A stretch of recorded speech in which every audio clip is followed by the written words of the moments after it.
believe that there is a time that democracy is something which you endow on a society only when it reaches a certain level of economic prosperity, because the challenge of economic prosperity requires single-minded action where a few people can take decisions, and you know, this point of view is believed especially in Southeast Asia and so on. And for a long time this was believed about India too, that one of the reasons why India was not developing as fast as some of the other countries in Asia was that it had this very fractious democracy. But clearly I think part of tunneling to the future is not only to endorse democracy, because ultimately that's the only way that the voice of the people can be reflected in the way we take decisions, but actually flip the problem around and say, how do we make democracy a source of advantage? In other words, how do we convert that into a perceived drawback to a perceived advantage? And to me, a lot of that has to do with how do we make it more transparent, how do we make it more accountable, how do we use technology and information to make information access to every citizen by reducing the knowledge asymmetry between the citizen and the state, and how do we use that kind of thinking to make the process of decision making more equitable, more effective, and more efficient. And to me, that's part of what we can do. And I think we have an opportunity in India because we already paid the price of the tax of creating a democracy, but leveraging information and transparency to make it even more effective. So clearly, there's one piece of what I propose, which is how do we leverage democracy to actually make it much more effective. The second thing which I think Ullas referred to, I think is the issue of energy.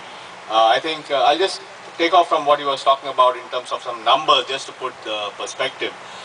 You know, if you look at this challenge of global warming, the current estimate of CO2 and other greenhouse gases in the air is about 430 parts per million, and at the time of industrialization it was about 280 parts per million, that is about 200 years back.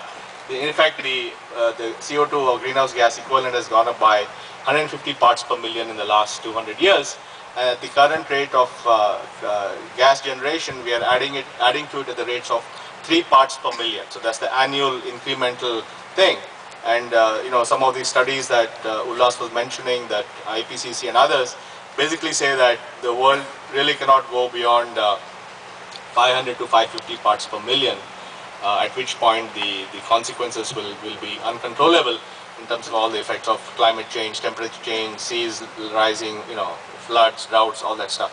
So what that really means is that if you really want to stabilize it at something like 500 or so, we have to ensure that there's no incremental addition to the global climate warming, and for that comes to about 20 gigatons per year in the planet. And going back to the figure, though, I don't know whether the population will stabilize at 8 billion or 9 billion or 10 billion, but let's say it's stabilized at 9 billion, then the average per capita generation of CO2 and other greenhouse gases cannot be more than 2 or 3 per head. Because, you know, the population of 9 billion, if you have 2 to 3 per head, then you get 20 gigatons per year. Now, to understand the scope of the problem, today India is already at 2 tons per head at our level of development. The Americans are at 20 tons per head. The Europeans are at about 12 to 14 tons per head.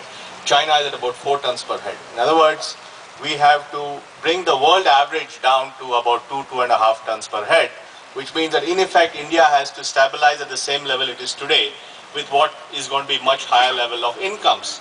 Now, historically, and in the industrial revolution and all that followed in the West and in the other rich countries, essentially it was powered first by coal, by the steam engine, and second by oil, which was the 20th century.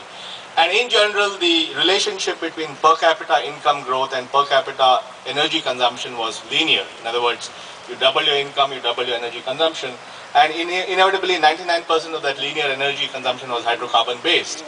Now, if India is to give its citizens a better life, obviously we have to address the issue of poverty. Now, while we have perhaps about, depending on, there are a lot of arguments about this, but assume about 25 to 30% of people below poverty line, and they use $1 per day as a poverty line.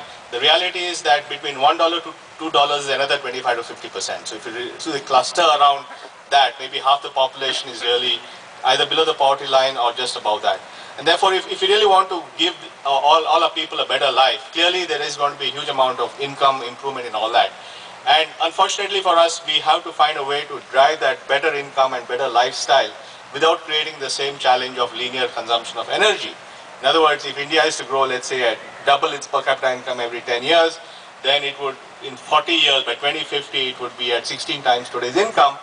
but we have to have no growth of emission. In other words, we have, so the entire history of so-called industrial development, there has been a linear connection between per capita income growth and energy consumption and hydrocarbon consumption. And we will have to be the first country to break that link. And that's where we have to tunnel through to the future, because we just can't follow the model that those guys did. Because first of all, there's not enough oil and gas around. Second, there's global warming. Third, it's all, it's all there with some crazy guys. You can't find, security issues of getting that stuff. So fundamentally, we have to rethink how we think about energy. And part of it may be renewables, part of it may be smart grids. I don't know what the solution is, but fundamentally, the point I make is that it's not business as usual. The way we think about our future cannot be done by looking at the way last 200 years of development happened in the West and in Japan and so forth. So that's another example of how we will tunnel to the future, thinking very differently.